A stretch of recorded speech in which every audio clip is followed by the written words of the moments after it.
ассалому алайкум дӯстони азиз, мухлисони азизи банда.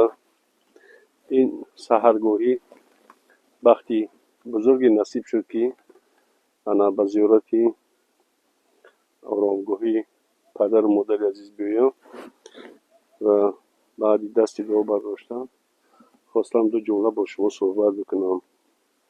Аксаран мо вақте ки волидонамон зиндаанд, болои сарамон соя меафкананд, моро ғамхорӣ мекунанд. хуб табиист ки бо он захираи зеҳну шууру бо он зарфияти ақле ки дорем, онҳо дуруст маърифат намекунем. бадеҳист. баъдан ба қадру қимат ва ҷойгоҳашон ва шарофату каромату бузургиашон мерасем, ки аллакай дер шудааст. ва ҳамин шаби рӯзҳоам вақте ки гӯё ақламон дар ғояти камол қарор дорад, гӯё зеҳнамон хеле рушд кардааст, гӯё ҷаҳонбиниамон фароғ аст, гӯё ба некӯбати олам дуруст сарфаҳм мероем. бо вуҷуд нисбат ба қадру қимати модар, нисбат ба шинохти эътибори онҳо боз ҳам носипосӣ мекунем. ҳаразан коре меуфтад ва ин медонам ки дар рӯзгори аксарияти шумо ин корҳо шудааст, ин воқеаҳо шудааст. баҳонае мешавад, ба ин ҷо он ҷо сафар мекунед ва бо ҳамин мегӯед ки як сари қадам рафта оромгоҳи волидонро ё падар ё модар ё ягон хештабори дигарро зиёрат мекунам, махсусан падару модаронро.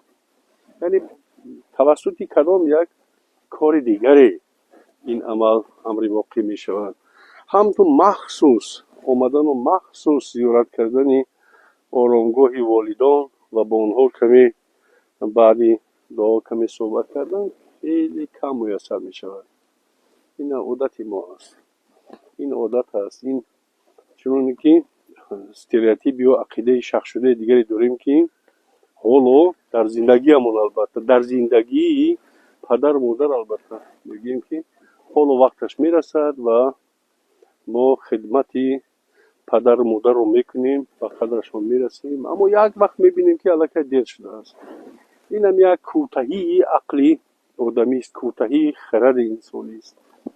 ва вақте ки аст ба оромгоҳ меояд ва воқеан ин ҷо ҷое ҳаст, ки боди хамӯшон мегӯянд ин дуруст ба қавли ҳофизи бузург, аммо ин як маконе аст, ки кас ба умқи маънои зиндагӣ фурӯ рафтан мехоҳад.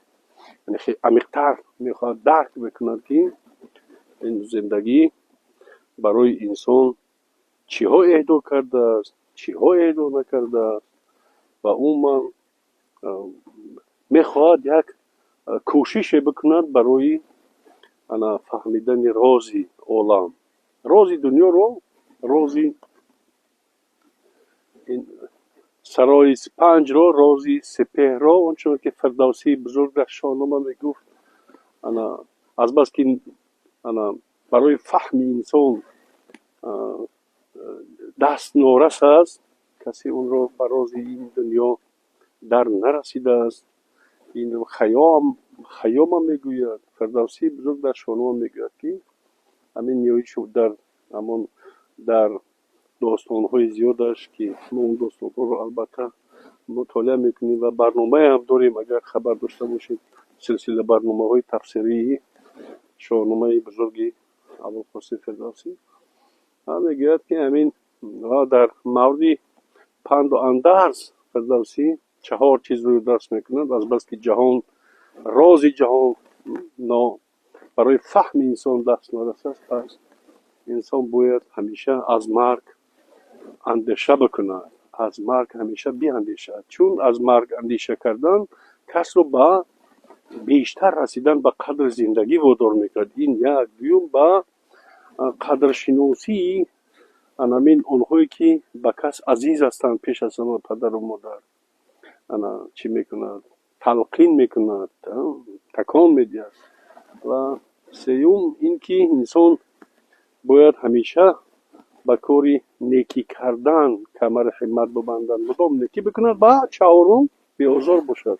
همین فلسفه بی‌آزاری فردوسی گمان میکنم که در یگان فلسفه خلق‌های دیگر به این طور درستی و پهنایی و بزرگی نیست. زیروزی گذر کردن اندیشه کن، پرستیدن دادگر پیشه کن، بترس از خدا و میازار کس، رهی رستگاری همین است و بس. یعنی همین کسی رو نه آزاریدن، این بزرگترین همت انسان است. انسان همت میکند که کسی رو نه آزار ندهد. یعنی اندکی تأمل بکنه، اندکی باید کوشش بکنه بفهمد که آزار دادن کسی دیگر داغی خواهد ماند در قلب انسان تا آخر عمر. و صحبت رو به این طرف چرا کشیدم؟ چون که همین در شاهنامه فردوسی نسبت به همین دانستن قدر پدر و مادر و والدین بسیار چیزهای خوبی هست، بسیار همین پندهای شنیدنی هست. و عموما در تاریخ فرهنگ ملی ما همین رسیدن به قدر پدر و مادر هنگام زندگیشون بسیار موقعی شایسته دارد. بینید که همین چند عنصری هست که در تاریخ فرهنگ ملی ما که از دوره‌های خیلی قدیم تا به این روز رسیدن و تا حال کهنگی پیدا نکردن. این یکم این که انسان باید نفس خود رو همیشه اداره بکنه. انسان خودشناسی انسان، خویشتن شناسی انسان از خود او سر می شود، از تنظیم یا اداره کردن نفسش شروع می شود. و دوم نکویی به پدر و مادر است. ببینید در زمینه دوم اگر انسان تا خودشناس نباشد خود نمیفهمد که پدر و مادر چه قدر و قیمت دارد و چی جایگاه در زندگیش دارد و چی سبب شد که او به این دنیا آمد و چگونه از این دنیا می رود. و هر قدر که به قدر پدر و مادرش برسد همون چشم داشت دارد، انتظار دارد که به قدر او هم فرزندانش برسند. یعنی هر چی کاری همون خواهید دروید. و دیگر نیکی به نسوان است، به زنها است، نیکی به پیر زنان است، نیکی به جمله زنان است. و دیگرش محبت یا قدر همسایه ها را دانستن است. و بعد این قدر خویش تبار است، بعد این محبت ملی است، بعد این محبت دینی است. یعنی ببینید که همه چی همین یک چی دارد، درجه ها دارد. و ببینید که پدر و مادر عزیز، قدر دانستن قدر پدر و مادر عزیز همین در زینه دوم قرار دارد، بعد خودشناسی قرار دارد، بعد اون که انسان به نفس خود رهبر می شود، به نفس خود، به باطن خود، به عملهای خود، به زندگی با شغل خود تنظیمگر می شود، اون رو درست براه می ماند. و بعد این پدر و مادر است. و سیوم گفتیم همسایه از خویش تبار است، بعد می رود به محبتی ملیه و به دینیه و دیگر چیز. یعنی این چیزها رو کس محض در همین آرامگاه ها در ذهن انسان خطر میکند و کس بیشتر میاندیشد. ببینید من البته تبلیغگری اون نیستم که انسان باید همین همیشه شب روز در آرامگاه بیاید، به آرامگاه ها بیاید و اونجا فقط اندیشه بکنه. نه، من این رو در نظر ندارم. من در نظر دارم که همین تو به اینجا آمدن، تو به آرامگاه آمدن، وقت زنده بودنی پدر و مادر به قدر اونها رسیدن امر واجب است. یعنی همون زمان اگر شما در حق پدر و مادر هر قدر نکویی بیشتر کرده باشید، فرضاً بعدی به اینجا به این وادی آمدنشون همون قدر وجدان شما، دنیای باطنی شما، مغز و ذهن شعور شما آرامتر خواهد شد.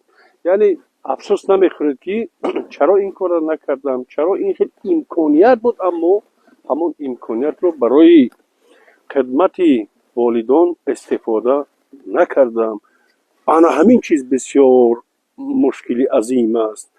حزمی همین چیز، همین مشکلی اذیتناک، مشکلی خیلی پرمشقت همین است که چرا در زندگی من این آن نکردم. اکنون که اونا گذاشتن غیر از دعا دیگر، جز دعا دیگر چی باید از من و سامان من بقالی بدید.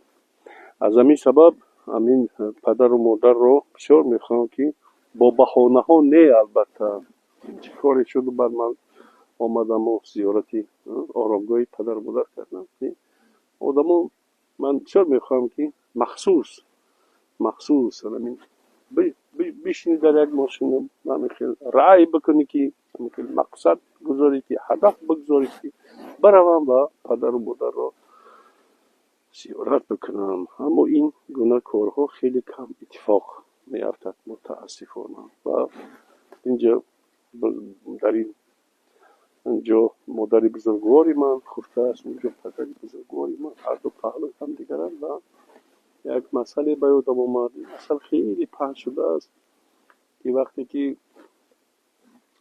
کودک به زبان میاد و به خدا راز میگه که من رو میدونم که میفرستی به اون دنیا، اما در اونجا من چون عذاب میکشم، کی من راه بلدی میکنه، کی من مثلا از خوف خطر نجات میدید. اونجا میگن خیلی شب و فروزی حیات خیلی چی هست، مهلک است، خیلی چیزها دارد، خطرها دارد. چگونه من از این گونه مشکلات نجات مییابم تا اینکه به کمال برسم. و بعدا میدو میوید که آخر تو من با تو یک فرشته همراه میکنم که یک عمر تو رو غمخواری خواهد کرد، یک عمر راه راست نشان خواهد داد، مهربانی خواهد کرد، از همه گونه خوف و خطرها امین خواهد نگه داشت.